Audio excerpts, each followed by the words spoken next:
Sorry if I sound boring, but I'm not really boring. It's just 10 supercars that were never made. The cars we see on the road are amazing, from Land Rover's brilliant off-roaders to Tesla's sustainable vehicles, and even Lamborghini's incredible styling. that is But sick. what if we told you that there could have been even better cars on the road? It's Really? Really? Could there be more cars on the road? true that many car manufacturers don't release every car that they produce, yet some of these cars are truly astounding. That being said, here's our list of the top 10 supercars that never made it to production. Let's take a look, shall we? Number 1. Lamborghini Color. Lamborghini is known for creating stunning cars, and the Color true. was no different. Is It was it a requirement that Lamborghini build Is this it actually car, this? as they had recently switched ownership to Megatech Oh. and needed a vehicle to replace the Jalpa. I actually so never knew that. the Okay. engineers at Lamborghini came up with a supercar with a 4.0-liter V10 in the middle, producing around 400 horsepower. Oh, that's This was healthy. sent to the rear wheels via For its age. 6-speed manual transmission. On the What the heck is this? Bro, this thing is a killer. If you mix the Lamborghini Gallardo from 2002 with the Lamborghini Sesto with the Lamborghini Diablo wheels, wouldn't that make them reproduce and make this car? This is literally what it looks like right now. Like, I'm not dissing it. I mean, it looks really good. I mean, it's still pretty good. outside, the designer Giorgetto used carbon fiber to create a wide and sleek body that fitted with the Lamborghini name. That But is why sick. did this supercar Okay, those taillights though, they sit with me though. This thing actually slaps. Like, why would they make this? Lamborghini, why did you make this? Why did you not make this, bro? Like, I am literally, I'm pissed right now that why did you not do this? This thing looks so good. ever make it to production? Well, Audi bought Lamborghini in 1998 and decided against Bruh, what? producing the color. Fortunately, the Gallardo was heavily inspired by this model, so its spirit still lives on. Number 2. Yeah, but I wanted to see this car on the road, bro. That thing would be a killer. Ford GT70. Okay, here we Anyone go. who's a fan of Le Mans will be aware of the Ford GT40, which dominated the race as soon as it was produced. Well, in 1970, Ford tried to replicate this success by creating a rally version of the GT, named the GT70. This was set to have a 1.6-liter four-cylinder, or a V6 engine.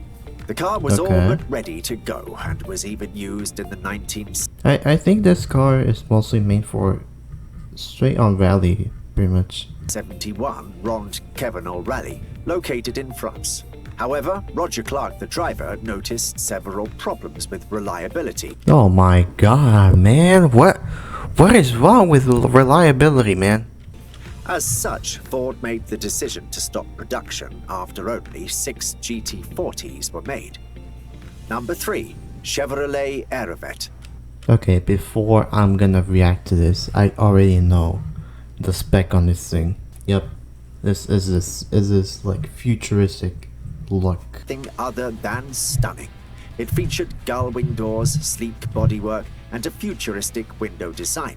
Yeah. Under the hood, Chevrolet decided to go with a V8. But what's Oh. interesting is that they chose to put it in the middle, which had never been It's done mid-engine, before. pretty much. In 1980, Chevrolet approved the car for production, and it was set $15,000. This thing is cheap for 1980. to have a price tag of around $15,000. But just before the car started to be built, many approving members of the Chevrolet company retired. This ultimately meant that the Airevet What were you working with, Chevrolet? Are they old? was never produced and was replaced for a front-engine car instead. This fiasco was incredibly frustrating for car fans, as the Airevet was so close to being produced, and Bro. it could have been. Bro, look at this. Quad tip exhaust, boy. Apollo Arrow. Apollo has a place in many car enthusiasts' hearts after it released the Apollo supercar. Yeah, Despite I know. looking Yeah, hideous, I knew it. this I knew this car was actually gonna come here. car was simply staggering in terms of performance. As such, there was a lot of pressure and excitement for the Apollo to top. Are you a Roblox Oh my fanatic? god, man! Arrow was first unveiled at the 2016 Geneva Motor That front end looks sick. That's chef's kiss right there. Show. Its design was a tremendous upgrade over its predecessor. Yes. Big body, great spoiler, and bright orange and black color scheme. The story Yeah. continued under the hood. From a 4.0-liter twin-turbo V8, the Arrow was set to produce 1,000 horsepower, Oh, that allowing is the vehicle healthy. to That fly is from really 0 healthy. to 60 in 2.6 seconds and reach speeds of over 200 miles per hour. Jeez. The reason why the Arrow never made it to production are pretty hazy, but it probably has something to do with the company's constant financial struggle. As such, the Arrow was replaced by the Intenza Mizone in late 2017. Oh no, bro. No. You stupid. Number 5. Jaguar CX. Okay, this car is in my thumbnail, and this thing is an absolute killer. Like, out of any of these cars, I would for sure pick this car. Respect for Jaguar, bro. XJ220 was an incredibly successful model for the company. As Bro, I such, love the they wanted to XJ220. create a newer model which would impress the automotive world even more. Oh. Thanks to a Formula One partnership, the Oh my god. I would kiss the car. X75 was designed. It was truly incredible, producing 778 horsepower from electric motors, which were powered by diesel turbines. Gee, This car oh. would feature Bro, that is art. 31-mile all-electric range too, which was a bonus. Driving Empire, please. Driving Empire God, please watch this video and add the freaking CX75. Is it a CX75? Yeah, CX75. Please make this, please. It's meant to build 250 CX75s. However, in 2012, the financial crisis around the world didn't end. As Bro, oh my god, man. Bro, what is with financial crisis hitting on the early 2010s? never hit the roads. Oh This my was so god. disappointing. Boy, it's on the roof right now. It's on the roof right now. Was so disappointing It's on the as road. it would have been It's the clearly on the company's road. first of. Chrysler went out of their comfort zone when they designed the 412 in 2004. It was designed as a supercar with a 12-cylinder quad-turbo engine that sat in the middle of the car. The shell was made from carbon fiber with an aluminium honeycomb chassis. The car would Jeez. produce 850 horsepower, Oh, that is allowing healthy. it to accelerate from 0 to 60 in under 3 seconds. That is It could good. also complete the quarter mile. Wait, why is there a game? Why is there a game here? So why was this car never produced? The 412 truly seemed like Chrysler's chance to become You know what? That interior actually looks sick. That interior actually, I rock with it.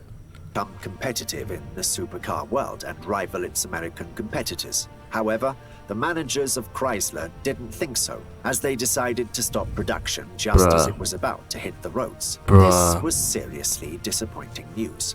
Number That is 7, actually disappointing. Audi R8 Le Mans. Everyone loves an Audi R8, and everyone loves Le Mans. Oh, you really think so? You really think so? I actually like Audi? So, what would happen if you merged the two? Audi attempted to do exactly this with the Le Mans concept. It kept the same Okay, muscular yet sleek look, Okay. Okay, it's pretty much a freaking race car, pretty much. but in several ways. For instance, the R8 Le Mans was fitted with a 6.0-litre turbo V12 which produced just under 500 horsepower Okay. and reached a Alright. top speed of 186 miles per hour.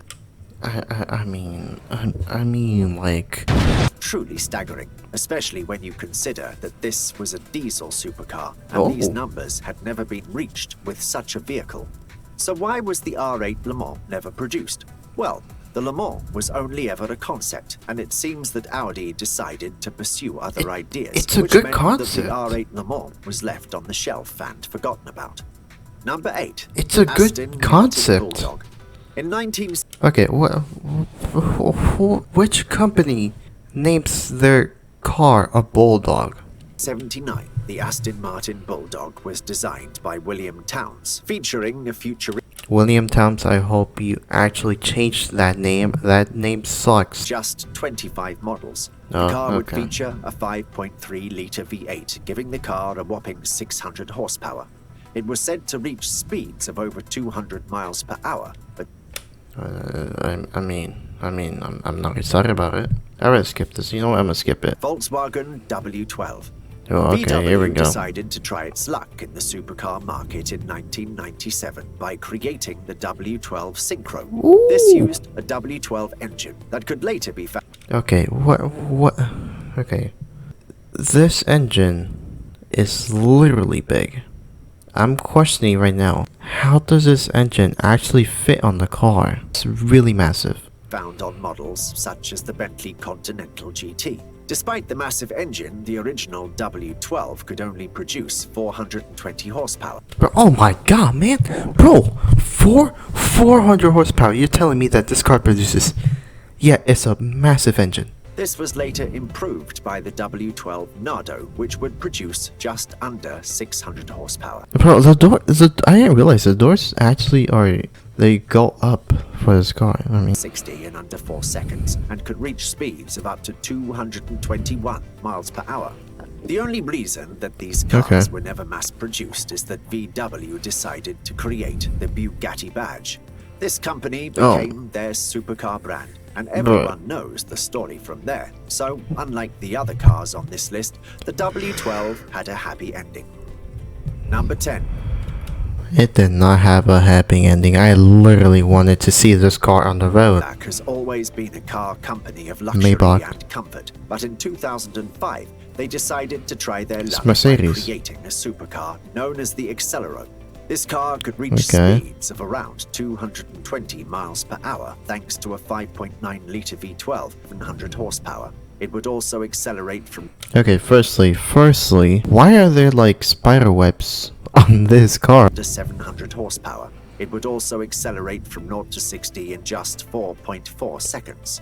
Despite meeting Chairman Fulder's requirements, the Maybach Accelero was never mass-produced. Only one Accelero exists in the world and is owned by a sub-brand of Mercedes known as Mechatronics. So there are the top 10 super... Oh, okay. Alright, well, that was fun. Out of all these 10 cars, I would for sure choose the Jaguar. For sure, Jaguar all the way. But let me know then in the comments which one would you prefer out of all these 10 cars. I mean, again, personally, I will go for the Jaguar. Jaguar, literally a first hybrid, or was supposed to be a first hybrid, and I would still consider it as a first hybrid. Like, bro, dude just mentioned that this would have been the first. I consider it as the first because I literally saw it on the road. Like here, And like literally here. Like, look. See, it's on the road. Like, it's literally on the road. It's still considered first. But yeah, anyways, let me know down in the comments which one's your favorite. And yeah, cool. Bye.